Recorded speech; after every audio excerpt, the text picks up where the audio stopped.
अमेरिकी राष्ट्रपति Donald Trump की टैरिफ का असर देश की कॉटन इंडस्ट्री पर भी देखा जा सकता है। मीडिया रिपोर्ट्स के मुताबिक 6 अगस्त के बाद टैरिफ लागू होने की वजह से कॉटन यार्न की खरीद में 50% की कमी आई है, क्योंकि देश के बड़े गारमेंट एक्सपोर्ट मार्केट में से एक यूएस में टैरिफ की वजह से किसानों और मैन्युफैक्चरर्स दोनों को नुकसान पहुंच रहा है। भारत में हर साल $35 बिलियन के कपड़े एक्सपोर्ट किए जाते हैं, जिसमें से अकेले $12 बिलियन का एक्सपोर्ट अमेरिका को किया जाता था। वहीं ओवरऑल देखें तो भारत में बने कपड़ों का 25% एक्सपोर्ट होता है, जबकि 75% गारमेंट डोमेस्टिक कंजप्शन में ही काम आते हैं। लेकिन अब जबकि अमेरिका ने भारतीय टेक्सटाइल पर 50% टैरिफ लगाने का ऐलान किया है, लेकिन चाइना, वियतनाम, बांग्लादेश और पाकिस्तान जैसे दूसरे कम्पिटिटिव देशों पर 15 से 20% ही टैरिफ लगाया जा रहा है।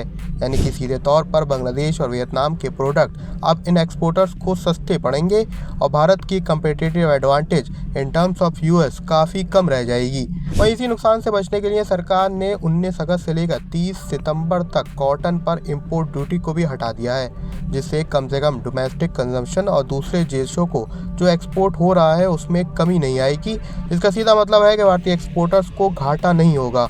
इससे पहले भारतीय कॉटन का दाम इंडियन मैन्युफैक्चरर्स को 57,000 रुपये प्रति कैंडी पहुंच रहा था, जबकि वियतनाम से आने वाला ये इम्पोर्ट प्रोडक्ट 49,000 रुपये प्रति कैंडी मिल रहा था। बात करें तो इंडिया में कॉटन पर इंपोर्ट ड्यूटी करीब 11% है। अगर इंपोर्ट ड्यूटी हट जाती है तो वियतनाम से आने वाला कॉटन 49,000 रुपये प्रति कैंडी मिल रहा है।